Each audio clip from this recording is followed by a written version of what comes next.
Do these things start to kind of negate one another? What we saw with General Flynn on Friday and all of the deal that he made, is it possible that any of this had to do with that? I mean, finding out that there's a guy who's anti-Trump inside the FBI? Well, I think this is a serious potential problem for the FBI, though. When you put as much power as we do in the hands of the FBI, federal prosecutors, it has to be exercised on a very careful basis. And these kinds of political statements call into question just how truly nonpartisan objective Comey's investigation was. I think it's part of a bigger problem of criminalizing American politics. I think we're very much at risk of descending into third worldism, where each new administration puts its predecessor in jail. That's not something we should be doing, but we're getting very close to it because the lack of faith in our institutions, like the FBI, like the Justice Department, is being called into question. Yeah, it figuratively or literally puts them in jail. I mean, it can't just be the conversation and the distraction. Marie? I think the ambassador makes some really good points. And to your question, Harris, the Flynn guilty plea and the ongoing Mueller investigation, I do view as separate.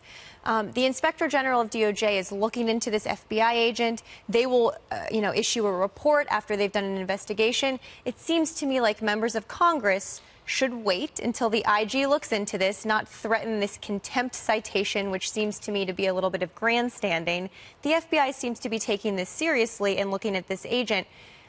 Going back to the Hillary Clinton investigation, though, multiple people worked on that. People can disagree with the outcome, but I don't think it's fair to say that he necessarily, this one agent did the interview with Hillary Clinton. I'm sure a number of people were in that interview. And what I'm we sure also it was more know than is just that him. the former FBI director had written, maybe not his conclusion, but his thoughts on it. That's not why she wasn't charged, though. But it doesn't look good. And let's look at the influence. I'm not saying it's why, but it's in the constellation of events. But let's look at the influence that one person can have on an investigation like this. The agent that we're talking about, he was a lead investigator. He's also someone that, and now there are questions about how we know these things and how much is the government spying on itself.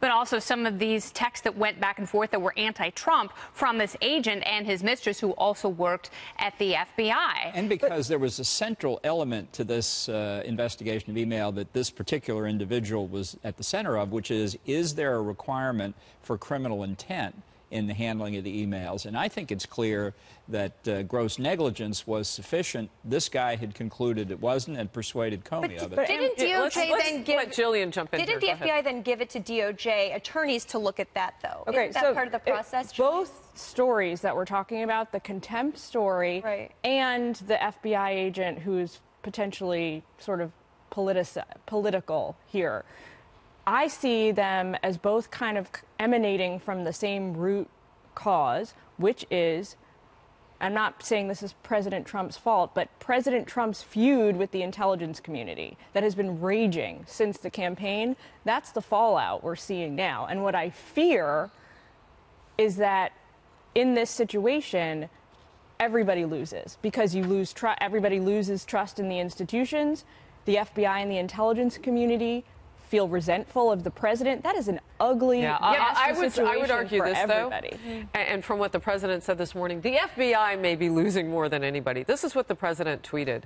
And maybe people see it this way. After years of Comey, meaning the former FBI director, James Comey, with the phony and dishonest Clinton investigation and more, running the FBI, its reputation is in tatters, worst in history. But we fear not. We will bring it back to greatness. I mean... But the president has hurt their reputation more than anybody else, I would argue. All right, I'm not saying just that very is quickly, though. I mean, and to but... your point, I don't think it's a politicization, meaning like Republican versus Democrat. I mean, that's happening in Congress. That is essentially a given. Even when you talk about grandstanding, there may be grandstanding, but at the same time, let's have transparency. Let's see the documents. We've seen so much. Show us the rest of it. That's number one. But I also think it's about the deep state protecting itself. It's about the FBI agents who are not necessarily Democrat or Republican, but they are protecting. There are good agents there. And every time something like this happens, their hard work is undermined when you see that one person may have had a political axe to grind. Yeah. And that goes back to what Ambassador Bolton was saying, which is, are these folks, these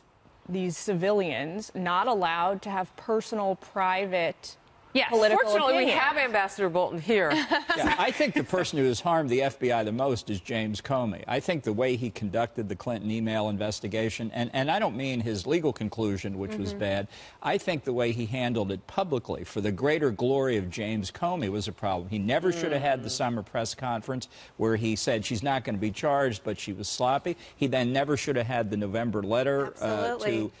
everything he did on that investigation called the integrity of the FBI into question. Okay, well, I He's the see one. very nodding, Marie. quickly, though. Agreeing. I agree with you about special counsel. And if we're not going to have special counsel and if we're not going to reach some objective outside source, then these institutions have to police themselves better. They have to do a better job of self-investigation. And so far, we're not seeing it. And that, to Harris's point, undermines the public trust in the FBI and the intelligence community in general. Well, yeah, I mean, I think the public sees that politicians, no matter how high or where they are on the hierarchy, are going to be political beings. What they expect is for the FBI not to be. And so this brings into question again, you know, more than 2 times in a year. One with the former director and now with the investigation and this person who's involved in it, or was, is this also as political as anything else? And that's what drives the distrust.